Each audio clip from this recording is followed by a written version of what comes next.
Hi, Alan Stratton from Aswood Turns. Cliff at frogblanks.com invited me to try out his product.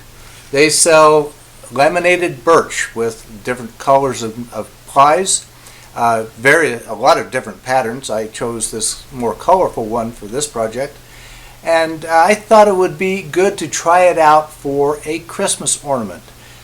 Well, this way it just looks like laminated wood, like plywood, but what if you turned it so that it would be this way in a segmented approach?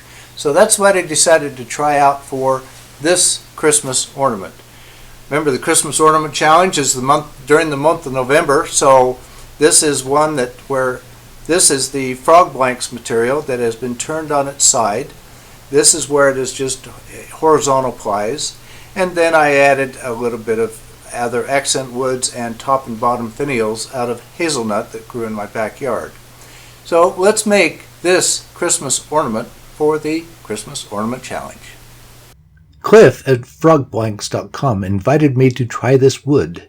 It is birch veneer dyed with various colors and then laminated into strips of various widths and thicknesses.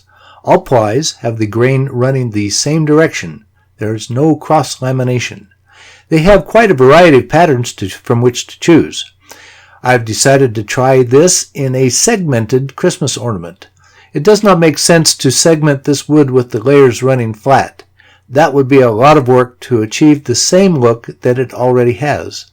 I see potential if I turn the wood 90 degrees. You'll see what happens. For segmenting, I really like a wedgie sled variation. This is my second revision to this sled.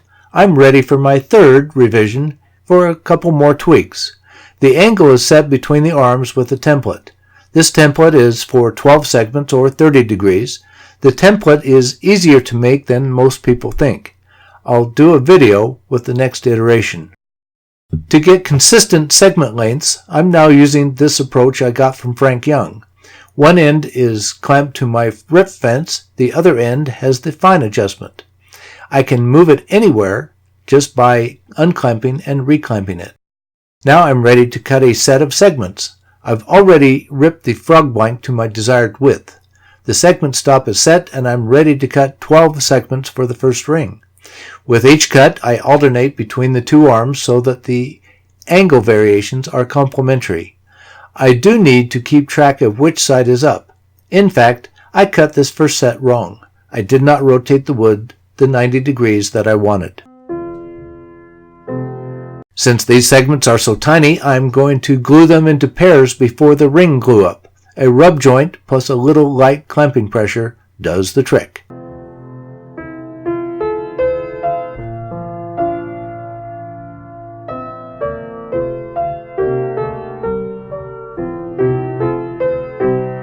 Then glue them into a complete ring using an automotive band clamp. However, I think I will revert to the half ring method to ensure better joint.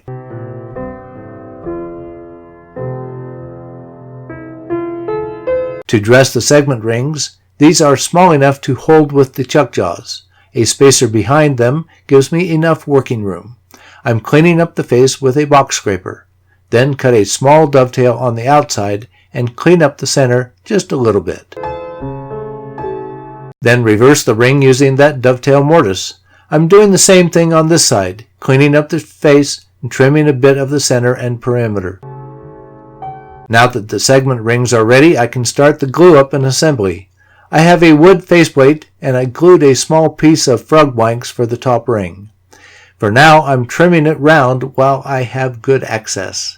Next, using some Titebond Original Extend glue, I'm gluing another piece of the frogwood to the first with a piece of maple veneer to provide a line between the two pieces. Since I have good access now, I'm taking a few moments to round off this piece and sand the top surface to prepare for the next ring. Next, I'm gluing the segment ring to the rest. I have another wood faceplate that I've tooled a slight tenon on that fits the inside of the segment ring. It was too big for my cone center. This will provide good clamping pressure. Another piece of maple veneer will provide a dividing line between the rings. Now to let it dry well because I really rushed the previous rings. A rotating life center holds the faceplate to allow me to position it well. Next, I need to dress each half by shaping the exterior to remove the corners and hollowing out the interior. This frog blank wood is hard and requires a sharp tool. I also need to drill a 1/4-inch center hole to mount the finials. As I tool the exterior, I see the waves from the layers of the frog blank wood. They're pretty. But the pine holding the bottom breaks off. Fortunately, there are enough edges to allow me to reposition it correctly and to glue it together again, but I will not trust it to hold again. With both halves hollowed and close to exterior shape, I can glue them together. I've prepared a thin piece of honey locust with tenons on both sides to fit each half. This piece will also serve to separate the adjacent frog blank wood layers to provide good definition. Finally, I can do the final shaping for the center oval. I'm worried about the first joint down from the wavy segment ring. This is the thinnest point. I've measured the inside at this point. I'm periodically measuring the exterior at this point to ensure I do not go too far now that I cannot see the inside. I part off the weak faceplate from one end, then sand with 80 grit before parting off the remainder.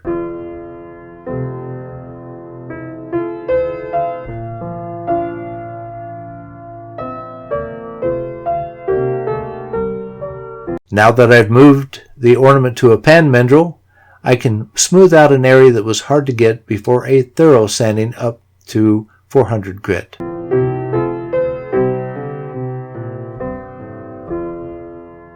Now to apply shellac friction polish and rub it out.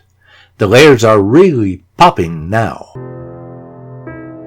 Now for the finials. This wood is a sucker from my hazelnut tree a couple of years ago. It is very white wood. I'm going to have to let more suckers grow a couple of years to replace this wood.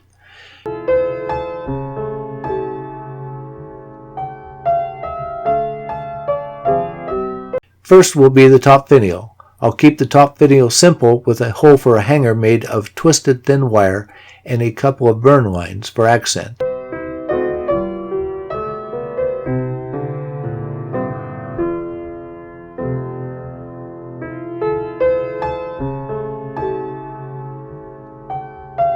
The bottom finial will have a couple more features. For Christmas ornaments, I like to have a rounded bottom instead of a sharp point due to the potential for children of any age to play with the ornament. One note here, I sized the tenon with my calipers, but it turned out slightly oversized. Since it was turned to the left of the finial, I could not test it. However, I have a set of index drill bits with very small increments. I used progressively larger bits until the tenon fit. This Christmas ornament with layered frog blanks wood has turned out beautifully. I like the color exposed with the segmenting with the rotated wood. Now I have even more ideas on how to use the frog blanks to advantage in segmented projects. Remember, the time to submit your Christmas ornament into this year's Christmas Ornament Challenge is during the month of November. Let's see your ideas while we celebrate Christmas. Please give this video a thumbs up, subscribe on my website, tell your friends, and send me your comments and questions. Every week, I make a new wood turning video. Please wear your full face shield anytime the lathe is running. Till next week's video, this is Alan Stratton from As Wood Turns.